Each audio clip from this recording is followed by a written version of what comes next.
Okay, welcome back. We're now going to start talking about different types of circuits. And the first one we're going to talk about is series circuits.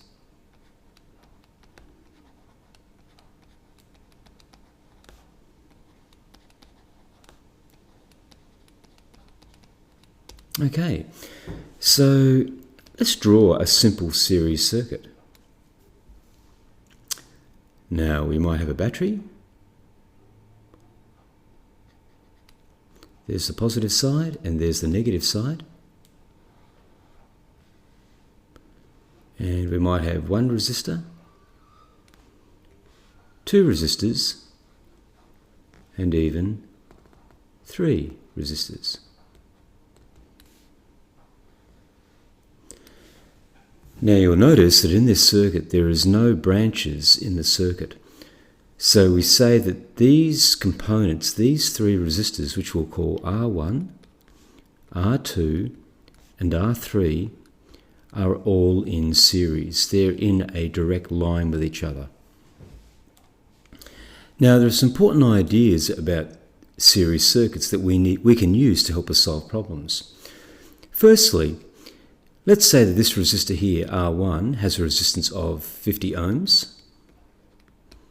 Let's say this one has a resistance of 150 ohms, and this one has a resistance of 300 ohms. Okay, now firstly, the first thing we need to be able to do is work out the total resistance of the circuit. Well, when resistors are in series, such as these resistors, we simply add the resistances together. So to work out the total resistance of the circuit, RT, the total resistance,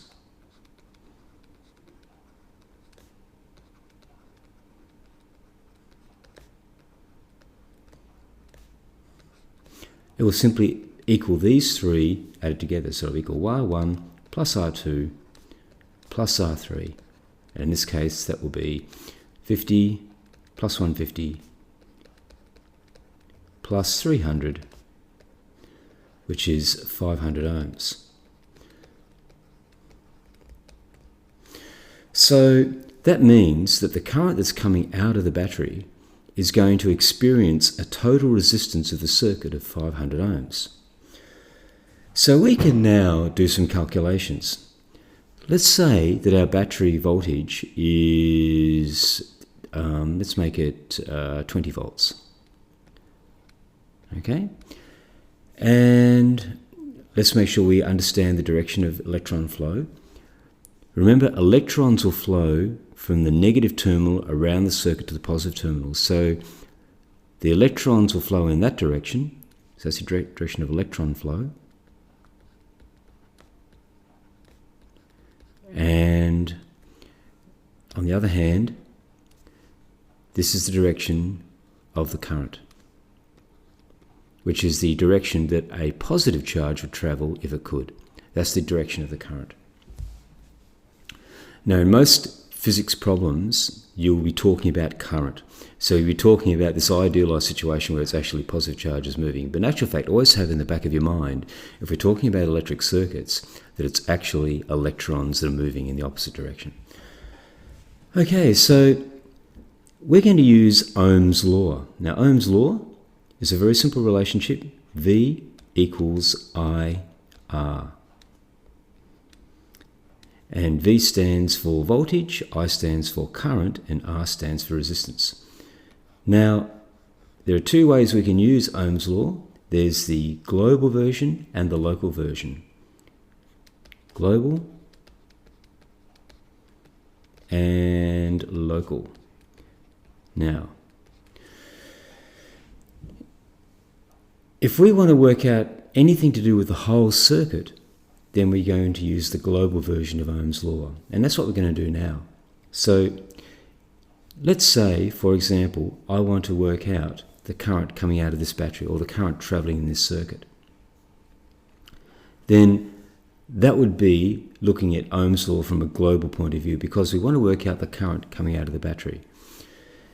So before we do a calculation, let me now show you what VI and R stand for if we're talking about a global if in the global context, and then we'll talk about what they mean in the local context.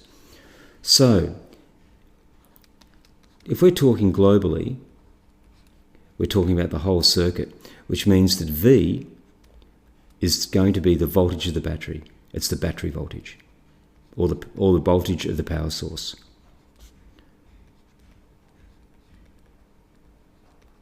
I is the current being delivered by the battery, so it's the current delivered to the circuit.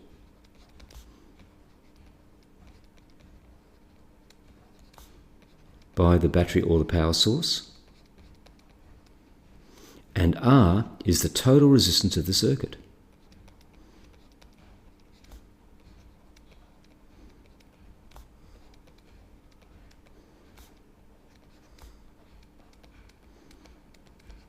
Okay, so if we have to find out any of these things, then we're going to use the global version of Ohm's law. So going back to our problem then, we now know that the total resistance of the circuit is 500 ohms, so we now know that this value is 500 ohms. We know that the voltage feeding the circuit is 20 volts. So that makes it very easy now to work out the current delivered by the battery. So in this case, I will equal V over R, which is the voltage feeding the circuit, divided by the total resistance, which is 500, which is going to be 2 over 50, which is 1 over 25, or 1/25 of an amp,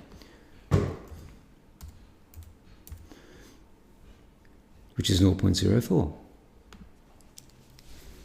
I should have known that, but I was feeling a little bit lazy, sorry about that.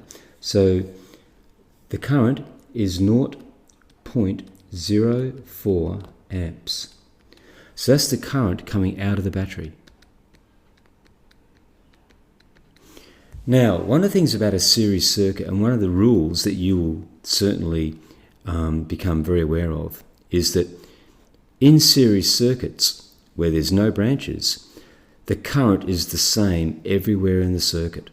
So that means if we know that 0.04 amps is coming out of the battery, then that same 0.04 amps must be flowing through this resistor and through this resistor. They all have the same current, because the current's sort of flowing like water in a way, and because there's no branches in the circuit or the pipes, then the flow must be the same everywhere in the circuit. So everywhere in our circuit, the current is the same everywhere.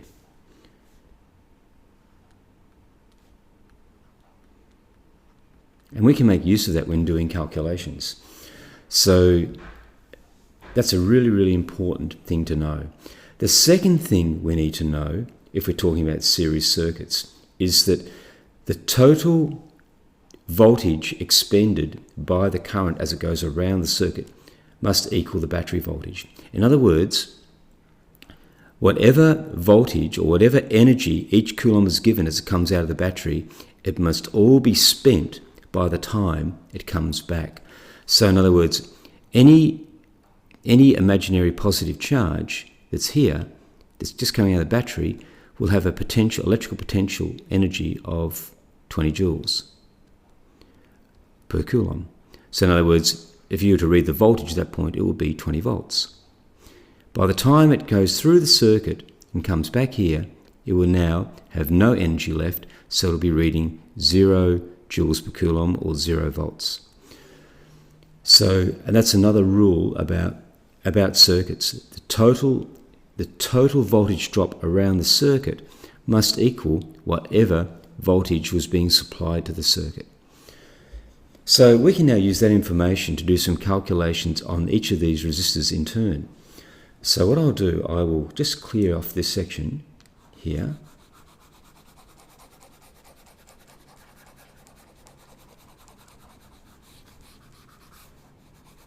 And now we're going to do some local calculations. So if we're talking about using Ohm's law, this is Ohm's law by the way, oops,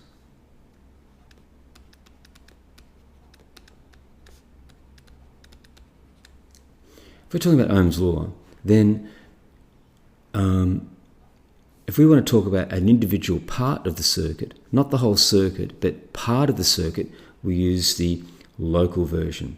So we use the local version of Ohm's law if we're looking at an individual component.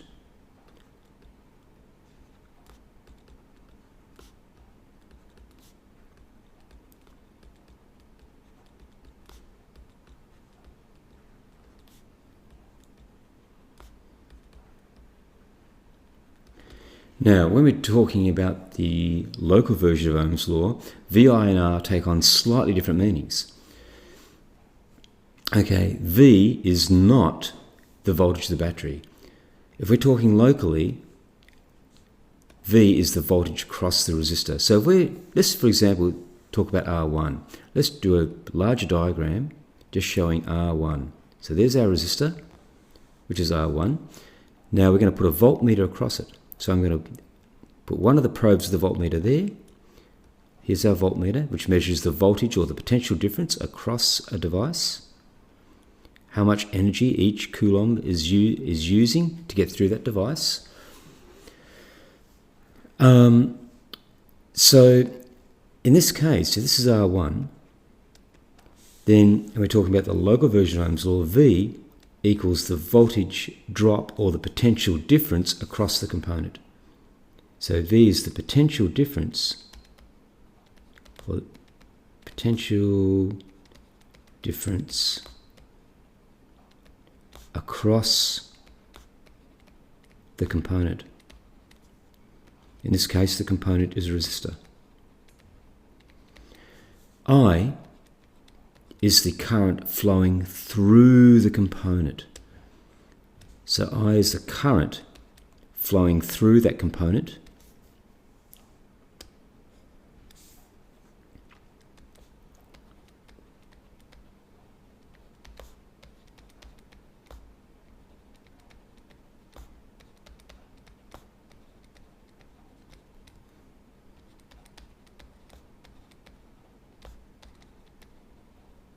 And R is the resistance of the component.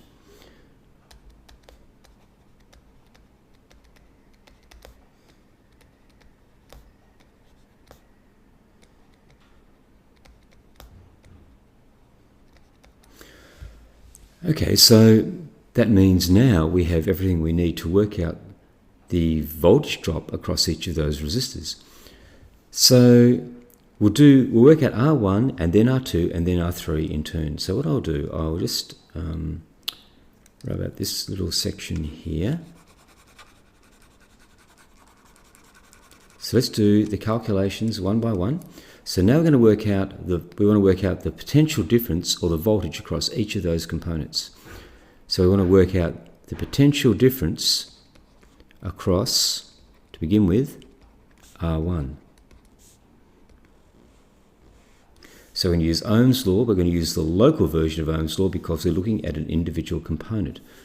So we want the voltage, so V equals IR. So it will equal, now look at this, we're going to make use of the law that we already talked about. We know the current flowing through this resistor because it's the same as the current coming out of the battery. So it'll be 0.04 and the resistance is 50 ohms. So multiply that by 50. So 0.04 times 50 is in fact 2. Okay, that will equal 2 volts.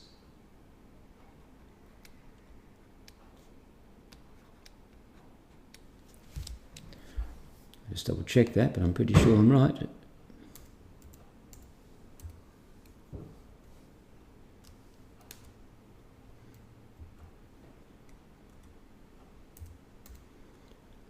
Two, yep. Okay. Now, okay, so we now know that that R1 has a voltage of 2 volts across it. Now, what does that mean? That means that for each coulomb that passes through that resistor, 2 joules of energy will be converted into heat. as it passes through. That's for each coulomb that passes through that resistor. Now, if we do the same calculation for R2 and R3, you understand, of course, they're quite simple calculations now. So if we do the same calculation for R2 and 3, then we'll get the following. So the potential difference across R2 is going to equal, it's going to be V equals IR. So it'll be 0.04 again, it's the same current. And this time we are multiplying it by 150. So 4.04 times 150 is in fact 6.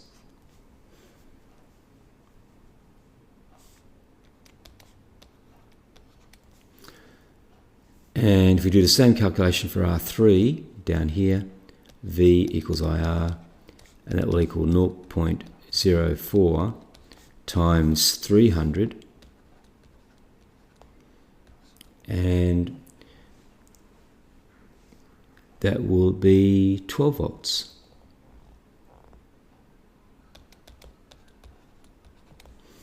Okay, so we know, therefore, that the resistance across this one here, this is R2, remember, R2 is 6 volts.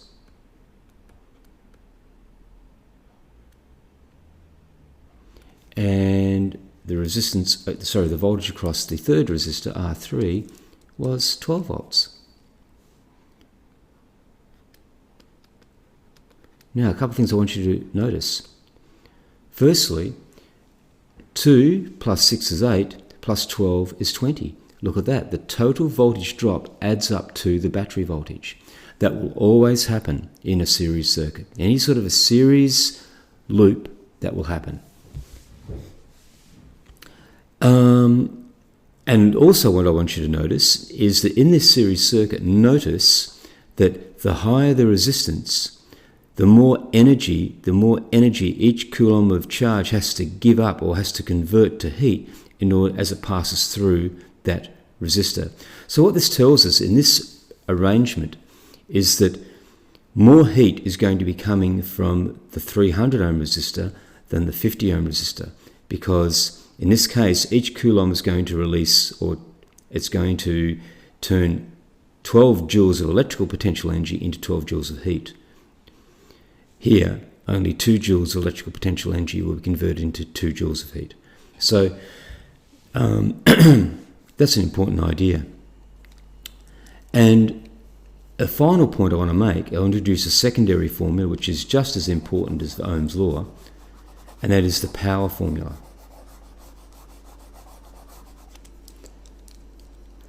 Now I'll do this in a different colour.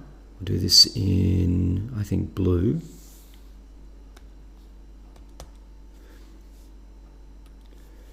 P equals VI is the power formula. And it works in a very similar way to Ohm's law. Now, power, in a practical sense, power, if these resistors were light globes, power would tell us how bright the globe was. The greater the power of the globe, the brighter the globe. And that probably rings true with your experiences at home. A 100 watt light globe is brighter than a 40 watt light globe. So if we're talking about heat in resistors, the greater the power, the more joules of heat is generated per second from that resistor. So you'll notice that the power generated at a component or released by a component depends on two things. It depends on the voltage, in other words, how much energy is being converted from electrical energy into heat or light per coulomb. So the greater the voltage, the more energy is being transferred, or it's being changed from one form to the other. The other thing that it depends on is current. The greater the current, the more coulombs are being delivered to the resistor, and therefore the more energy is being delivered to the resistor, and therefore the more energy will be converted. So power is a relationship that depends on both the voltage across the component and the current feeding the component.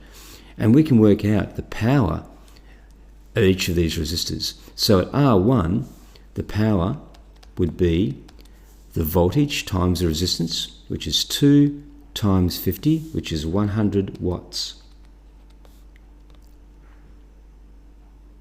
Oh, sorry, no, my apologies.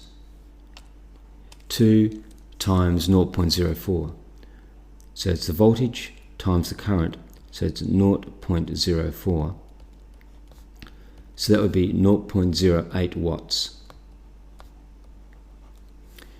That's for the resistor 1. The power at resistor 2 would equal the voltage across it, which is 150. So, sorry, 6, I beg your pardon, I'm not reading this very well. 6 times 0.04, which equals, that will be 0.24 watts.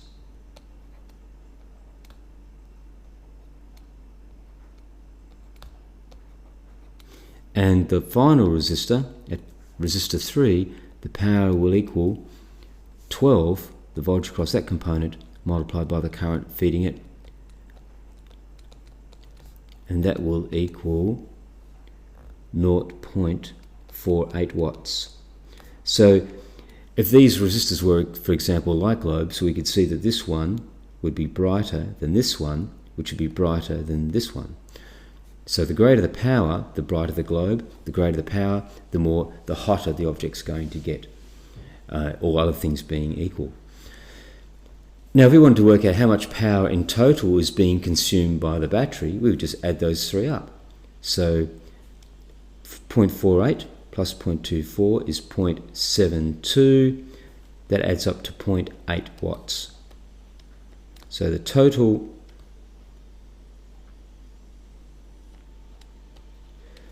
power consumed by this circuit is 0.8 watts, or 0.8 joules per second. A watt is a joule. 1 watt, just to remind you, 1 watt equals 1 joule per second. So that means that if we set up this circuit, then this battery would be transferring 0.8 joules of energy per second to these three resistors, which would then in turn convert that energy into heat. So that's our discussion of series circuits. In the next program, we'll look at a more complicated type of circuit, which is the parallel circuit. Thank you.